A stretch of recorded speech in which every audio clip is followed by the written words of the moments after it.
Bom, opa, aqui é o Thiago, tudo bem? Se você é responsável na sua empresa por implementar uma nova cultura, uma nova filosofia, ou simplesmente mudar a forma como as coisas são feitas lá, e gostaria que o seu projeto, ou a sua área, ou você mesmo fosse mais valorizado na empresa, esse conteúdo de hoje, as chances são que ele pode te ajudar. Eu vou te contar aqui duas estratégias que a gente utiliza hoje nas organizações para que isso seja potencializado, mas antes disso eu quero te contar uma história do que eu fiz e de uma história minha ainda quando eu estava no mundo corporativo. Bom, acho que vocês já devem saber, se viram os vídeos anteriores, se não viram, dá uma olhadinha lá, mas eu trabalhei durante muito tempo no mundo corporativo e mais intensamente numa empresa, uma multinacional americana, e nesse período, então, eu fui a maior parte do tempo responsável pela área de melhoria contínua, Lean, qualidade, e acabei trabalhando em outras áreas como segurança do trabalho, com gestão de segurança, meio ambiente também. De uma certa forma, eu me considerava razoavelmente um bom implementador nas questões tanto técnicas quanto comportamentais e até julgava ter uma visão organizacional boa, né? E lá em 2010, mais ou menos em 2010, a gente já tinha 10 anos de implementação de uma nova filosofia que a gente chamava de sistema operacional, né, que era uma composição de elementos, então, de Lean, qualidade e fundamentalmente de melhoria contínua.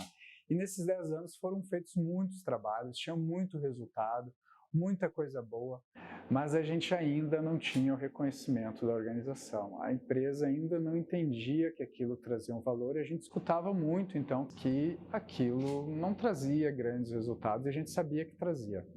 Então, na época, a gente teve uma ideia, né? E essa ideia foi escrever um livro, né?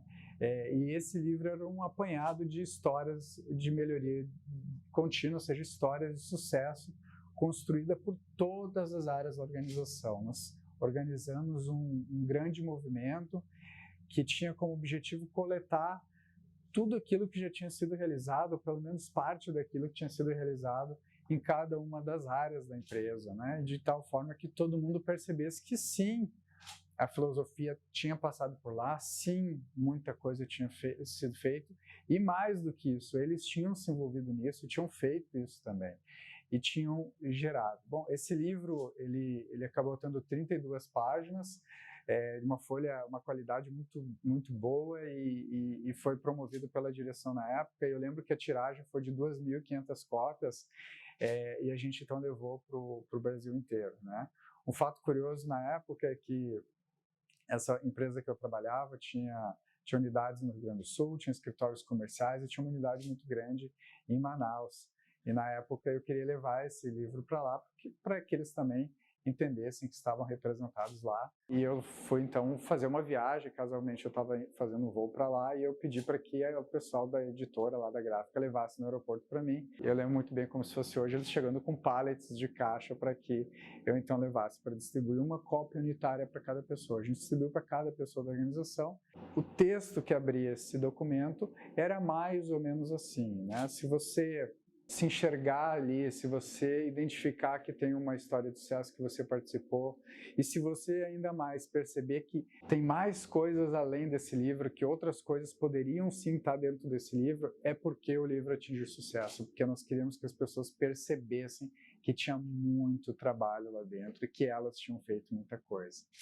E a história parece interessante, né? Porque eu tive muito orgulho do livro que a gente fez e até a gente teve, de uma certa forma, um reconhecimento naquele momento, mas a verdade é que, de fato, aquele livro não construiu uma nova cultura. Ele não teve um impacto tão grande quanto nós gostaríamos, embora do aspecto de marketing ou de endomarketing, como você queira chamar, ele teve sim um impacto importante. Quando eu saí desse mundo corporativo e fui para o mundo da consultoria, do serviço, eu aprendi coisas novas. E, mais uma vez, é por isso que esse canal existe, para trazer essas coisas novas para o mundo dos gestores, para o mundo das pessoas que promovem filosofia de melhoria contínua nas suas organizações e, por vezes, não tem um caminho muito adequado. Eu vou compartilhar com vocês dois conteúdos, ou duas estratégias, digamos assim, que podem ajudar, e as chances são que elas vão ajudar bastante vocês. Tá? A primeira estratégia está relacionada com os diferentes perfis comportamentais. Se vocês forem parar para pensar, muito daquilo, da forma como você se posiciona em relação à estratégia de atuação, está relacionado sim ao seu perfil comportamental, ou seja, a forma como você exterioriza a sua personalidade para o ambiente. Então, muito da estratégia que você executa provavelmente está ligada aí ao seu perfil comportamental e muitas vezes ao perfil comportamental das outras pessoas. E é importante, então, que você entenda como isso pode estar impactando nos resultados e na valorização do trabalho de vocês. Se você ainda não fez um teste de perfil comportamental, faça. Ele vai ser importante para você não só para isso, mas para todas as áreas da sua vida.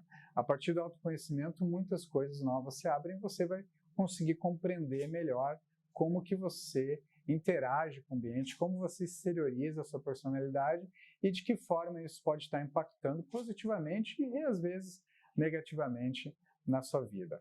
Mas faça em um local adequado.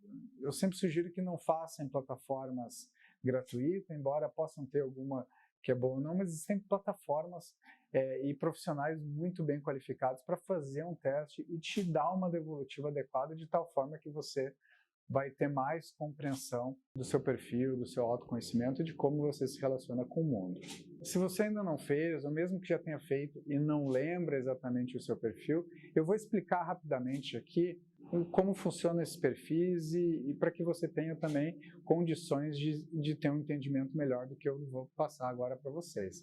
Essa teoria que eu gosto de utilizar se chama DISC, né? Vem de 4 perfis comportamentais que foram identificados através de pesquisas de um cara chamado William Marston, lá no início do século passado. O primeiro livro dele é de 1928, e de lá para cá, obviamente, essa teoria foi ganhando mais relevância no mundo corporativo e no mundo da pessoa física também. Basicamente, William Marston identificou que existem 4 perfis comportamentais e ele identificou isso através de 2 grandes elementos. Então, do lado de cima, existem os perfis comportamentais mais ágeis, pessoas com mais energia, com mais atividade, com mais agilidade mesmo. Do lado de baixo dos perfis são as pessoas mais calmas, pessoas mais tranquilas, mais tolerantes, mais pacíficas, mais harmoniosas. Do lado da direita são as pessoas mais voltadas para as pessoas, elas estão mais preocupadas com o relacionamento, com a socialização, com a harmonia, com quem são as pessoas que vão estar envolvidas. E do outro lado, do lado direito, as pessoas mais voltadas à lógica, mais aventureiras, mais céticas, mais voltadas para o racional, mais voltadas para o concreto. Primeiro é importante dizer que não existe perfil bom ou ruim e que não existe qualidade e defeito. O que existe são características. Eu sempre digo que uma característica só se transforma em defeito quando a pessoa assim julga que é. Então, uma clássica característica é a característica do perfeccionismo. O perfeccionismo pode ser uma qualidade, pode ser um defeito, depende da própria pessoa, de como ela reconhece isso, de como ela entende que seria melhor para ela. Mas eu estou falando aqui no geral de características. As pessoas, então, com perfil ágil e voltada para as pessoas, a gente chama de influenciadores. São pessoas altamente sociáveis, geralmente entusiastas, que conversam muito, falam muito, gostam de interagir, gostam de conhecer novas pessoas e gostam do reconhecimento. E geralmente elas estão preocupadas com quem está envolvido num projeto, por exemplo. As pessoas voltadas para as pessoas e mais calmas, nós chamamos de estáveis. São pessoas que também são voltadas para as pessoas, mas elas são mais calmas, mais focadas no trabalho em equipe, mais leais, mais harmoniosas e mais tranquilas, né? A gente costuma dizer que o S, o olhar de um estável, ele é um olhar que abraça, que acalma, geralmente são bons ouvintes. As pessoas calmas e voltadas para a lógica, nós chamamos de cautelosas. Geralmente são pessoas mais detalhistas, preocupadas com o como, são bastante sistemáticas, são diplomáticas porque elas conseguem pensar no que falar e elas ponderam pós e contras antes de se posicionar. Então são pessoas com nível de detalhismo muito grande, com nível de assertividade também muito grande. As pessoas, então, que são ágeis e voltadas para resultados são dominantes.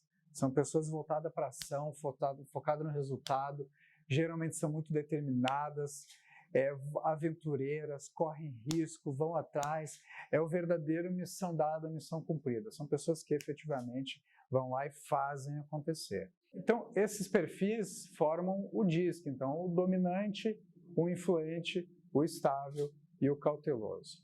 E o que isso tem a ver com a forma como você, então, pode trabalhar o protagonismo, a valorização dentro da sua organização? As chances são que, se você identificou que é um dominante, provavelmente você está buscando projetos grandes, ousados, que sejam extremamente importantes para a companhia, e você também busca o status de poder dentro das organizações. As chances são que, se você se identificou como influenciador, muito provavelmente você está em busca de reconhecimento social e muito provavelmente você está conectado com as pessoas e você vai buscar, então, maneiras, e isso de maneira intuitiva, maneiras de ter aprovação social e ter ser um centro das atenções da organização que você trabalha. Se você se identificou como estável, as chances são que você é um grande apoiador, que você muitas vezes vai servir as outras áreas, vai estar preocupada em atender da melhor forma. Por outro lado, as chances são também que você não está muitas vezes preocupado com a sua valorização e deixa muitas vezes você em segundo plano. Se você também é um cauteloso, você provavelmente tem um planejamento muito detalhado, um planejamento de como vai ser executado as coisas, você é um grande estrategista e tem um cronograma muito detalhado e possivelmente você também não está preocupado tanto com o status e, de uma certa forma, isso pode estar impactando na valorização da sua área. A experiência nos mostrou que a grande maioria das áreas de apoio dentro de organização são formadas por pessoas, em geral, não estou dizendo que você é, mas em geral, pessoas mais estáveis e mais cautelosas.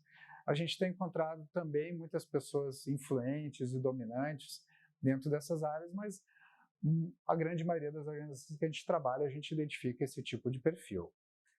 E o que isso tem a ver, então, com a sua estratégia, né? Ok, você já identificou qual é o seu perfil, mas, ok, como que isso se relaciona com o restante? Se você está tentando influenciar uma área ou uma organização tipicamente com um perfil inverso ao seu, por exemplo, se você é um dominante e você está tentando influenciar uma organização tipicamente estável, em que a direção da empresa, a presidência da empresa e as pessoas que têm maior poder têm essa posição, as chances são que você tem desconforto. E vice-versa também, ou seja, sempre que você estiver se relacionando com uma pessoa com um perfil contrário ao seu, se você é cauteloso e está se relacionando com influente, ou se você é influenciador, está se relacionando com cauteloso, ou se é estável, está se relacionando com dominante, ou se é o dominante, está relacionando com estável, a chance são que você vai ter desconforto nesse processo e possivelmente não vai ter tanta facilidade para desenvolver esse trabalho.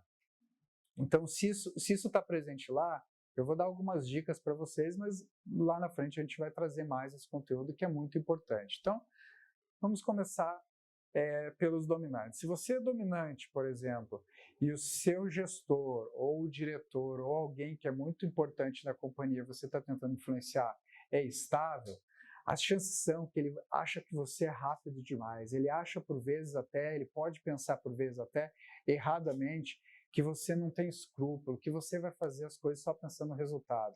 Mas o fato é que isso não tem nada a ver com caráter, isso tem a ver com comportamento. E muitas vezes você pode estar querendo fazer as coisas mais rapidamente do que essa pessoa que você está buscando influenciar. Então, se você está numa posição e você acredita que é um dominante, mas está tentando influenciar estáveis, você vai ter que ser mais calmo, dar mais previsibilidade, dar mais tempo para essa pessoa aderir às mudanças e baixar um pouco a sua velocidade para conseguir ter um diálogo que deixe essa pessoa mais confortável. Se você, por exemplo, é influente e está lidando com uma pessoa que é cautelosa, precisa influenciar uma pessoa cautelosa, as chances são também que essa pessoa acredita que você fala muito e usa às vezes um jargão que é fala muito e faz pouco. E a verdade é que você provavelmente não fala muito e faz pouco, provavelmente você faz bastante e fala bastante também. E está tudo certo com isso. mas às vezes não é o que essa pessoa pode pensar do seu perfil comportamental. E você, sabendo isso, pode usar isso a seu favor e entender que para que você convença, ou para que você dialogue com um cauteloso, você sim deve fornecer mais conteúdo detalhado, deve fornecer o como as coisas são feitas, deve levar um cronograma das coisas e levar um nível de detalhe mais profundo nas suas conversas com essas pessoas. Se você, por exemplo, é instável e precisa influenciar um dominante, as chances são também que esse dominante vai olhar para você e vai achar que você é lento, que você é muito devagar nas suas movimentações e costuma usar uma expressão que também é errada, que é muito mimimi. Mas o fato é que você não é muito mimimi, o fato é que você sinta preocupado com a harmonia e sinta preocupado em fazer coisas consistentes. E aí, como você, sabendo disso, usa a seu favor? Ao dialogar com o dominante, você precisa entender que ele age rápido, que ele pensa rápido e que ele não está muito preocupado com alguns detalhes. Para ele, entender a linha de chegada é mais importante do que entender todos os passos que vão acontecer até lá. Então, seja mais objetivo, seja mais direto, seja mais focado no resultado e seja mais ágil para dialogar com essas pessoas. Se você é um cauteloso e está lidando então com um influenciador, as chances são também que esse influenciador vai ver você como lento e vai achar que você se preocupa com detalhes necessários. Então, qual que é a estratégia você sendo cauteloso lidando com o influenciador? Você precisa se aproximar dele. O influenciador, ele gosta do relacionamento, ele precisa do contato pessoal e para ele a relação de confiança é muito importante. O relacionamento para ele é muito importante. Então dá tempo a ele, conversa com ele, promova também conversas em ambientes informais, num café, se aproxima e construa uma relação. Não vai doer tanto assim ser amigo de um influenciador, aliás, eles são ótimos amigos. Então, se você de uma certa forma se enxergou e está tendo alguma dificuldade de diálogo com alguém que tem um perfil diferente, dá uma olhada nessas técnicas e faz um experimento, depois me conta como foi. Eu tenho certeza que vai dar certo, porque a gente ajuda a gente no dia a dia a fazer isso e sempre melhora as relações. Mas se você também quiser levar isso mais a sério, faça sim o teste de perfil comportamental e busque mais conhecimento sobre isso para potencializar a sua comunicação com esses outros perfis. A segunda estratégia que eu quero compartilhar com vocês hoje é o entendimento e a compreensão do nível de prontidão. Geralmente, nós olhamos o nível de prontidão com um aspecto mais do outro, mas eu queria dar um olhar para os dois. Então vamos imaginar que você está aqui posicionado numa parte da estrutura da sua organização e digamos que você tem uma equipe ali, não importa quantas pessoas sejam, mas você está do lado de uma estrutura tentando influenciar uma estrutura organizacional. E tem a outra parte da estrutura organizacional composta por presidente, diretor, gerentes, coordenadores e etc. Existem duas coisas importantes para implementar uma nova filosofia: o conhecimento e o comportamento. Sempre esses dois elementos vão ser importantíssimos dentro do processo. E aí, vamos primeiro olhar para a organização e depois vamos olhar para a área que você é responsável, por aquilo que você é responsável. Quando a gente olha para a organização, é muito difícil você implementar uma nova filosofia, é muito difícil você implementar uma nova cultura se aqueles elementos que você dialoga com outra pessoa não há compreensão. Então você está usando um termo que a outra pessoa não entende, está usando uma linguagem que ela não entende, ou simplesmente está trazendo argumentos que para ela não faz o menor sentido, porque aquela filosofia ela não possui conhecimento. Então, quando isso acontece, o que a gente deve fazer como estratégia? Deve ajudar a fazer, deve ajudar a construir, deve descer um pouco o grau de atuação e atuar, sim, nos níveis mais operacionais para ajudar com que aquilo se faça verdade e literalmente colocar a mão na massa. E ao mesmo tempo, obviamente, capacitar essas pessoas para que no futuro isso não seja mais tão necessário e não dependa somente do esforço individual. O que muitas empresas fazem, às vezes, é ficar nessa região, ou seja, ajudar a fazer sempre, mas os recursos são limitados e aí a organização acaba perdendo, porque você não vai conseguir ter capacidade nem de tempo e nem de energia para fazer projeto em todas as áreas que necessitam de melhoria. Então, você sim, vai lá e ajuda a fazer, coloca a mão na massa, porque as pessoas não vão ter conhecimento para fazer, por outro lado, precisa sim ter um programa de capacitação, precisa sim ajudar aquelas pessoas a terem mais conhecimento para que você possa dialogar. Agora vamos olhar para o outro lado. Digamos que lá na outra área tenha conhecimento. O nível de prontidão do outro lado, ele está mais relacionado com quais são os níveis hierárquicos que você está pronto, digamos assim, para trabalhar, para dialogar e para agregar valor. Se você consegue construir diálogos efetivos e gerar valor para uma diretoria e consegue ter o interesse dele em disponibilizar a agenda do tempo dele para conversar com você, as chances são que o seu projeto, o seu programa vai ser mais estratégico.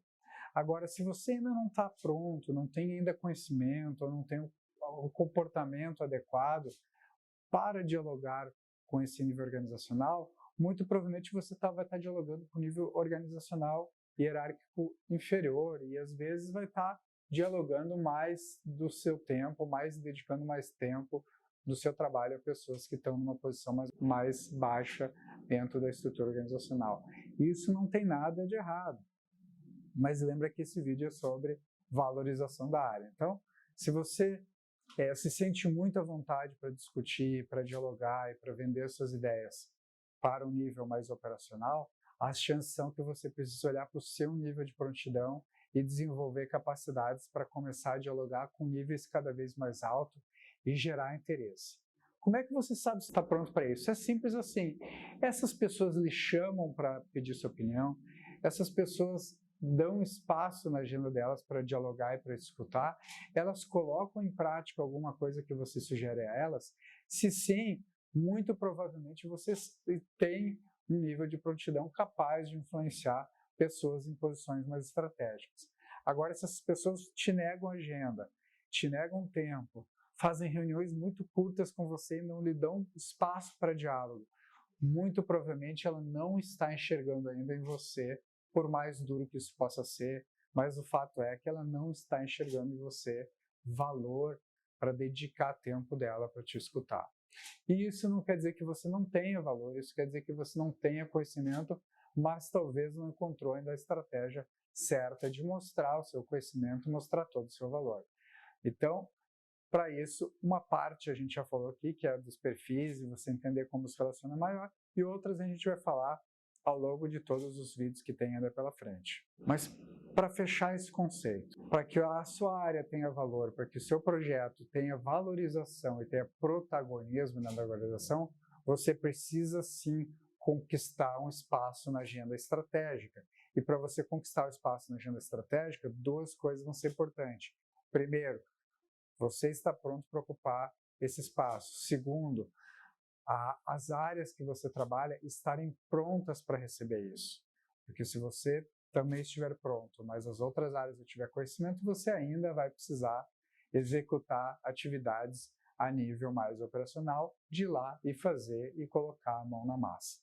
O que é muito nobre, não tem nada de errado, está tudo certo, mas esse não é o caminho para a implementação de uma filosofia. O caminho para a implementação de uma filosofia é tornar os sistemas cada vez mais estratégicos. Se você gostou desse conteúdo, ele gerou valor para você de alguma forma, mas se você também ficou com algum interesse, alguma questão mais específica, quer aprofundar um pouco mais, escreve para a gente que a gente vai então produzir mais conteúdos voltados para aquilo que é importante para vocês. A gente está presente nas principais redes, então YouTube, LinkedIn, Instagram, Spotify, Telegram, Facebook, então você vai nos encontrar na rede que for da sua melhor preferência, né? Eu tenho escutado, por exemplo, bastante podcast, que é uma estratégia interessante, que você está no caminho do trabalho, ou está com pouco tempo, ou está fazendo alguma coisa, você pode então aproveitar para escutar algumas dicas, algumas sugestões, algum conteúdo de valor como esse. Espero que esse conteúdo tenha gerado valor de muita qualidade para você e até